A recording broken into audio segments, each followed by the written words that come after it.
Nosso evangelho de hoje é Lucas 2, de 1 a 14. Aconteceu que naqueles dias César Augusto publicou um decreto ordenando o recenseamento de toda a terra. Este primeiro recenseamento foi feito quando Quirino era governador da Síria. Todos iam registrar-se cada um na sua cidade natal. Por ser da família e descendência de Davi, José subiu da cidade de Nazaré, na Galileia, até a cidade de Davi, chamada Belém, na Judeia, para registrar-se com Maria, sua esposa, que estava grávida. Enquanto estavam em Belém, completaram-se os dias para o parto, e Maria deu à luz o seu filho primogênito. Ela o enfaixou e o colocou na manjedoura, pois não havia lugar para eles na hospedaria. Naquela região havia pastores que passavam a noite nos campos, tomando conta do seu rebanho. Um anjo do Senhor apareceu aos pastores. A glória do Senhor os envolveu em luz, e eles ficaram com muito medo. O anjo, porém, disse aos pastores: Não tenhais medo. Eu vos anuncio uma grande alegria, que os será para todo o povo. Hoje, na cidade de Davi, nasceu para vós um Salvador, que é o Cristo Senhor. Isto vos servirá de sinal. Encontrareis um recém-nascido, envolvido em faixas e deitado numa manjedoura. E de repente, juntou-se ao anjo uma multidão da corte celeste. Cantavam louvores a Deus, dizendo: Glória a Deus no mais alto dos céus e paz na terra aos homens por Ele amados. Palavra da salvação. Estamos diante de um belíssimo texto teológico no qual encontramos o significado do verdadeiro Messias e, ao mesmo tempo, uma profunda ligação entre a infância dele e sua morte e ressurreição. O eixo central do texto se encontra em Lucas 2:11. Hoje, na cidade de Davi, nasceu para vós um Salvador, que é o Cristo Senhor. Quando cita a cidade, faz referência ao fato de ter sido colocado na descendência de Davi. Em seguida, trata não de qualquer Messias, mas daquele que morreu e ressuscitou, que venceu a morte e ressurgiu vitorioso sobre o pecado e a antiga serpente, sendo ele ungido e Senhor. Em outras palavras, Lucas escreveu já acreditando no senhorio de Jesus, na sua divindade e na sua missão salvífica. Diante do evangelista estavam presentes a infância, a vida, a morte e a ressurreição do Filho de Deus. Na sua narração teológica, Lucas enfatiza as intenções dos poderosos, trazendo dados e personagens históricos para justificar o objetivo por ele traçado no entendimento da infância do Messias Salvador. César Augusto, imperador romano, Quirino, governador da Síria, e o recenseamento indicam que o mundo possui interesse pelos bens e a exploração dos mais fracos mediante a taxa de impostos absurdos. No caso do recenseamento, era uma forma de não deixar ninguém de fora do quadro de cobranças. O mundo, desde sempre, ama o dinheiro e o que ele possibilita. Do lado contrário, estava o verdadeiro rei, que não fez opção pelas estradas transitadas pelos poderosos, mas pelos pequenos e pobres, a começar pela escolha daquela que se tornou sua mãe e daquele que foi chamado para ser seu pai adotivo. Eram pessoas pobres, simples e humildes. Maria e José participavam da mesma vida comum das demais pessoas, exerciam as mesmas obrigações civis, eram tão humanos como os demais, mas com uma vocação sublime, serem os pais do Salvador do mundo. Maria, a mãe por excelência, a escolhida. José, o pai adotivo, escolhido como guardião, protetor, responsável por Maria e pelo menino e para dar-lhe a descendência davídica.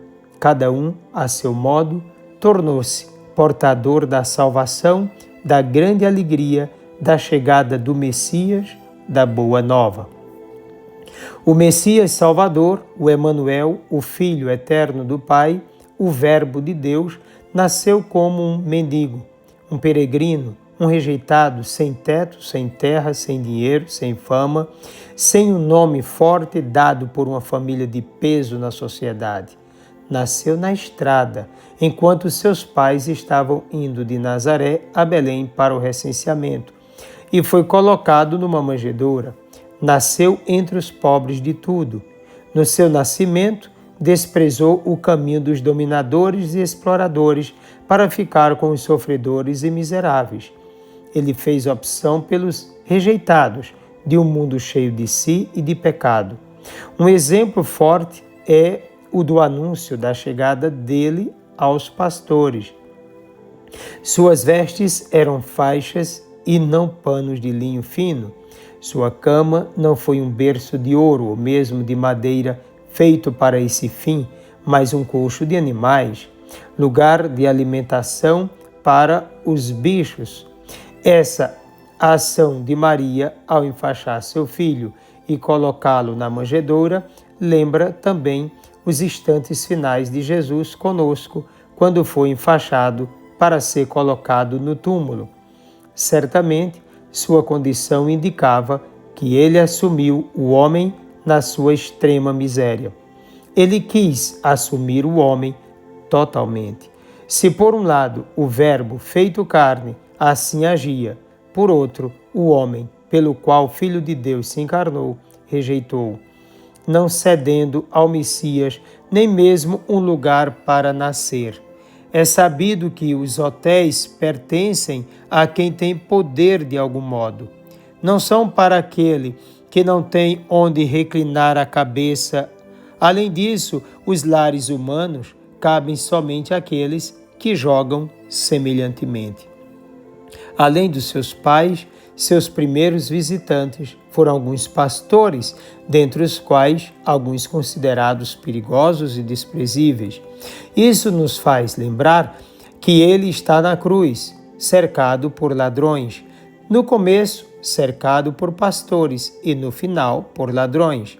Assim, o início da vida de Jesus conosco se apresenta ligado ao seu fim aqui na terra.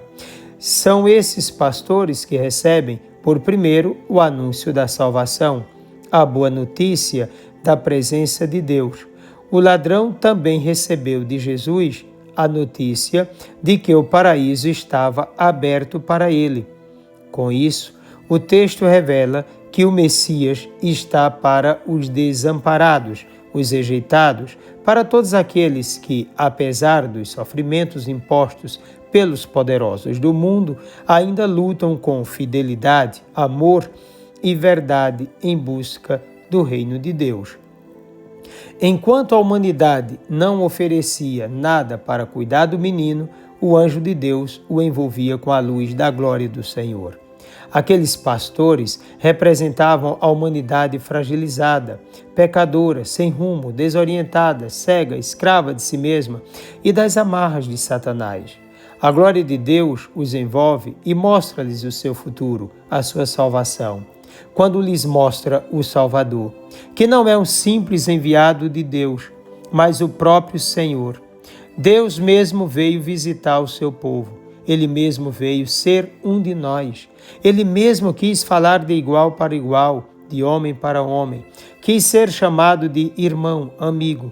Quis sentir o que sentimos, nossa fragilidade, nossas limitações, menos aquilo que nos desumaniza, que é o pecado. Tudo aquilo que é humano, ele assumiu para nos redimir. Juntemos nossa voz à voz dos anjos das cortes celestes, formando o mais belo coro já existente para cantarmos hoje a chegada do nosso verdadeiro Senhor e Libertador. A luz que brilhou, brilha e brilhará para sempre, Jesus Cristo, o conselheiro admirável, mais sábio que Salomão, Deus forte, mais forte que Davi, pois não se trata de um simples homem, mas Deus feito carne, 100% Deus e agora 100% homem, Pai dos tempos futuros, o líder mais perfeito de todos os tempos, mais confiante, mais humilde e mais totalmente voltado para o Pai. Portanto, mais que Moisés, os juízes e os profetas, ele conduzirá o povo à vida eterna. Ele é o príncipe da paz, como dom para a humanidade, conduzirá todos à justiça, à compreensão, ao perdão e à descoberta do outro como sendo irmão e dom de Deus. Ele também, como a graça de Deus manifestada na história, trazendo a salvação, nos ensina a abandonar a impiedade e as paixões mundanas e a viver neste mundo com equilíbrio, justiça e piedade.